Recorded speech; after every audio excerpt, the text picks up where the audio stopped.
দীর্ঘ ১.৫ বছর পর হঠাৎ করেই চলে গেলাম নানি বাড়িতে। আর কী জন্য গেলাম, কী কারণে এমন হঠাৎ করে এত তাড়াহুড়ো করে আপনাদের কাউকে না জানিয়ে চলে যেতে হলো নানি বাসায়, সেটা আজকে ব্লগে শেয়ার করব। আর দেখেন নানি বাসায় যাওয়ার পরে তো এলাহি আয়োজন।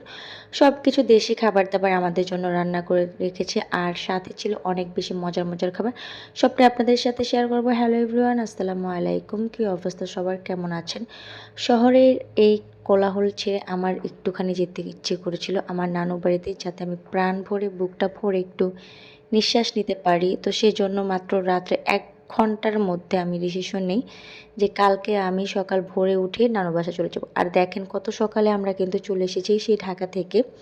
তো এখন হচ্ছে নানু বাসাতে আসার পর নানু হচ্ছে ফ্রিজ থেকে ঠান্ডা, ঠান্ডা মিষ্টি বের করে দিল। আর এগুলোকে আর কি প্লেটে নেওয়া বা ফ্রিজে নেওয়ার কোনোই দরকার নেই। কারণ হচ্ছে আমরা নিজেদের বাড়িতে এসেছি।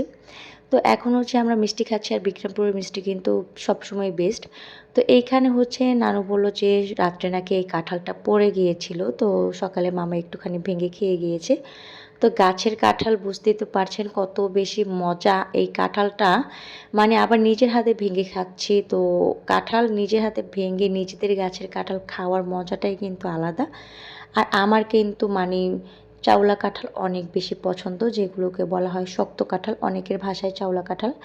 যাই হোক দেখেন কাঁঠালের কোষগুলো মাশাআল্লাহ কত বেশি বড়, আর সত্যি বলতে এত বেশি মজা কাঁঠালের এগুলা। মানে এই কাঁঠালটা আপনি যদি পারেন এক বসে অনেকগুলো পিস খেতে পারবেন। সো কাঁঠাল খাওয়ার পর গোসল-টোসল করে তারপর হচ্ছে দুপুর হয়ে গিয়েছিল।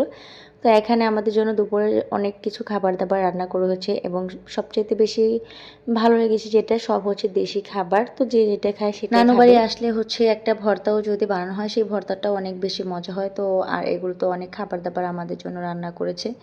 ছিল মুরগি, গরুর মাংস, ডিম, তারপর হচ্ছে চিংড়ি মাছ দিয়ে লাউ, মানে এলাহি আয়োজন যেটাকে বলে। তো আমরা সবাই এখন খাওয়া-দাওয়া করতে বসে পড়লাম। তো তোমাদের তো দেখিয়ে দিলাম যে কত, কত খাবার আমাদের জন্য তারা আগে থেকেই রান্না করে রেখেছে। আর আমাদের নানুর বাড়ির হাতের মামিদের রান্না অনেক বেশি মজা। যাই হোক এখন হচ্ছে আমার খাওয়ার পালা। তো আমি এখানে শুরুতে একটা ডিম দিয়ে শুরু করছি। আর ডিম দিয়ে পোলাও খেতে কিন্তু অসাধারণ লাগে। তো এখানে ডিম দিয়ে পোলাও খাওয়ার পর আমি এখানে সামান্য একটুখানি শুটকি ভুনা নিয়ে নিচ্ছি। আসলে কখনো আমি পোলাও দিয়ে শুটকি ভুনা তেমন করে খাইনি। যার কারণে এখানে আমি অল্প একটু শুটকি ভুনা নিয়ে আগে ট্রাই করে দেখলাম। তো দেখলাম যে না, খারাপ লাগে না, ভালোই লাগে। আর এত, এত খাবার যেহেতু আমাকে সবটাই একটু, একটু করে ট্রাই করতে হবে। তো হচ্ছে আমি অল্প, অল্প করেই নিচ্ছিলাম। তারপর হচ্ছে এই যে মুরগির মাংস, এই মুরগির মাংসটা হচ্ছে হালকা পাতলা করে রোস্ট করা হয়েছে। তো এই মুরগির মাংস, আমার কিন্তু মুরগির মাংস অনেক বেশি পছন্দ। যারা আমার ভিডিও দেখেন তারা তো অবশ্যই জানবেন যে আমার মুরগির মাংস ঠিক কত বেশি পছন্দ। তারপরে এই মুরগির মাংস রোস্টটা দিয়ে আমি এখন খেয়ে নিলাম। তারপর হচ্ছে আমরা বিকেলে একটুখানি ঘুরতে বের হয়েছিলাম। খাওয়া দাওয়ার পর্ব শেষ করে আর কি। তো দেখলাম যে হ্যাঁ, আমাদের গাছে কিন্তু মাশাআল্লাহ অনেক কাঁঠাল হয়েছে, যেগুলো আগের বছর মানে তেমন হয়নি, বাট এবছর কিন্তু অনেক বেশি কাঁঠাল হয়েছে। আর দেখেন কাঁঠাল গাছটা একদম নদীর পাড়ের সাথে। অনেকগুলো কাঁঠাল গাছ আছে আমাদের বাড়িতে, বাট হচ্ছে এই কাঁঠাল গাছটা অনেক বেশি কাঁঠাল হয়েছে। আর একটা কাঁঠাল গাছ আছে, সেটাও আমি আপনাদের নেক্সট কোনো ভিডিওতে দেখাবো। তো এই যে গাছের পেয়ারাগুলো যদিও ছোট, বাট হচ্ছে পেয়ারাগুলো খেতে অনেক বেশি মজা। আর দেখেন গাছের কাঁঠালটা কিন্তু একটুখানি দেখিয়ে দিলাম। তো এরপরে আবার রুমে চলে আসলাম।